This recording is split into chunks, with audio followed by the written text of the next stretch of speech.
నమస్తే, నేను Yogita. Welcome to సత్యాగ్రహి. ఎన్నికల ముందు 6 గ్యారెంటీలు అన్నారు. అబ్బో, వింటేనే అబ్బా అనిపించాయి. కానీ ఇప్పుడు పరిస్థితి ఏంటి? చేతిలో దీపం పట్టుకొని వెతికినా, పవర్ఫుల్ టార్చ్ లైట్ వేసి వెతికినా ఆ గ్యారెంటీలు ఎక్కడా కనిపించడం లేదు. రాజ్యం మనదే, రచ్చ మనదే అన్న రేవంత్ రెడ్డి పాలనపై ఇప్పుడు సొంత అధికారులే బాంబు పేల్చారన్న వార్త రాజకీయ వర్గాల్లో ప్రకంపనలు సృష్టిస్తోంది. ప్రజల మనసు గెలవడం దేవుడెరుగు. అసలు వచ్చే ఎన్నికల్లో కాంగ్రెస్కు డిపాజిట్లైనా దక్కుతాయా అన్నది ఇప్పుడు $1,000,000 ప్రశ్న. కాంగ్రెస్ పతనం మొదలైందా? అధికారుల రహస్య సర్వేలో తేలిన షాకింగ్ నిజాలేంటి? ఈ వీడియోలో పూర్తి వివరాలు చూద్దాం. కాంగ్రెస్ పార్టీ మేనిఫెస్టోలో ఏముందో మీకు గుర్తుంది కదా. మహాలక్ష్మి పథకం కింద నెలకు 2,500 రూపాయలు ఇస్తామన్నారు. ఇప్పుడు అది కాస్త మాయలక్ష్మి అయిపోయింది. ఆడబిడ్డలు బ్యాంక్ అకౌంట్ల వైపు చూసి కళ్ళు కాయలు కాస్తున్నాయి, కానీ ఒక్క రూపాయి పడలేదు. రైతు భరోసా, రుణమాఫీ, సగం మందికి కూడా రుణమాఫీ లేదు. అప్పుల బాధలో ఉన్న రైతులకి భరోసా ఎక్కడుందో వెతకాల్సి వస్తోంది. జాబ్ క్యాలెండర్ అన్నారు, అది ఏ సంవత్సరంలో వస్తుందో ఆ దేవుడికే తెలియాలి. నోటిఫికేషన్లు లేవు, పరీక్షలు సక్రమంగా జరగవు. నిరుద్యోగులు రోడ్ల మీద ధర్నాలు చేస్తుంటే ముఖ్యమంత్రి రేవంత్ రెడ్డి మాత్రం ఢిల్లీ టూర్లలో బిజీగా ఉన్నారు. ఇప్పుడు అసలు విషయం వింటే మీ మైండ్ బ్లాక్ అవ్వాల్సిందే. తాజాగా అందుతున్న సమాచారం ప్రకారం కొందరు సీనియర్ ఐఏఎస్ అధికారులు రహస్యంగా ఒక అంతర్గత సర్వే నిర్వహించారట. ఆ రిపోర్ట్ చూశాక రేవంత్ రెడ్డికి నిద్ర పట్టడం లేదని సమాచారం. అధికారులు రిపోర్టులో ఏం చెప్పారంటే, సార్, ప్రభుత్వం అన్ని రంగాల్లో ఫెయిల్ అయింది. ప్రజల్లో కాంగ్రెస్ మీద విపరీతమైన నెగటివిటీ ఉంది.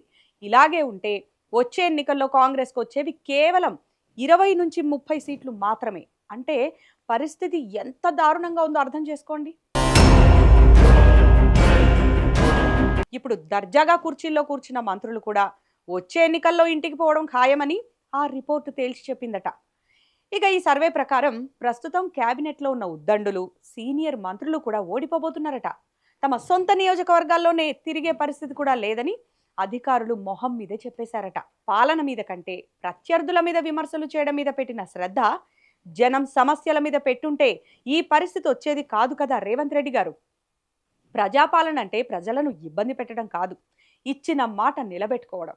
ఇప్పుడు పరిస్థితి చూస్తుంటే వచ్చే ఎన్నికల్లో డిపాజిట్లు దక్కించుకోవడమే కాంగ్రెస్కు అతిపెద్ద టాస్క్ లాగా కనిపిస్తోంది. మరి ఇంత జరుగుతున్నా రేవంత్ రెడ్డి ఇంకా ఊహాలోకంలోనే విహరిస్తున్నారు. మేమే గెలుస్తాం, మళ్ళీ మేమే వస్తామని గొప్పలు చెప్పుకుంటున్నారు. దీన్నే పగటి కలలు అంటారు. తెలంగాణ ప్రజలు అన్నీ గమనిస్తున్నారు. ఎప్పుడు ఎవరికి ట్రీట్మెంట్ ఇవ్వాలో వారికి బాగా తెలుసు. గతంలో అప్రతిహతంగా వెలిగిన వారినే ఓడించిన చరిత్ర తెలంగాణ ప్రజలకుంది. ఇప్పుడు హామీలు నెరవేర్చకుండా కాలయాపన చేస్తున్న సర్కార్కు కూడా అదే రేంజ్లో బుద్ధి చెప్పడానికి జనం రెడీగా ఉన్నట్టు కనిపిస్తోంది. సొంత అధికారులే చేతులెత్తేశారంటే ప్రభుత్వంపై నమ్మకం ఎక్కడుంది? చూశారుగా, రేవంత్ సర్కార్ పరిస్థితి అగమ్యగోచరంగా తయారైంది. అధికారులు చెప్పిన రిపోర్టు నిజమైతే వచ్చే ఎన్నికల్లో కాంగ్రెస్ పరిస్థితి ఊహించుకోవడానికే కష్టంగా ఉంది. జెండాలు మార్చినంత ఈజీగా జనం మైండ్ సెట్ మార్చలేరు. ఇప్పటికైనా ఆ ఊహాలోకం నుంచి బయటకొచ్చి రైతులకు, మహిళలకు, నిరుద్యోగులకు ఇచ్చిన హామీలు నెరవేరిస్తే ఏమైనా ఛాన్స్ ఉంటుందేమో చూడాలి. లేదంటే తెలంగాణ రాజకీయ యవనికపై కాంగ్రెస్ కథ మళ్ళీ పాతాళానికి పడిపోవడం ఖాయం. మరి దీనిపై మీరేమనుకుంటున్నారు? రేవంత్ రెడ్డి పాలనపై మీ అభిప్రాయం ఏంటి అనేది? నిజంగానే కాంగ్రెస్కు 30 సీట్లు కూడా రావని మీరు నమ్ముతున్నారా? ఈ వీడియో కింద కామెంట్ సెక్షన్లో మీ అభిప్రాయాన్ని తెలియజేయండి. మరిన్ని పొలిటికల్ న్యూస్ కోసం మా ఛానల్ని సబ్స్క్రైబ్ చేసుకోండి. Thanks for watching.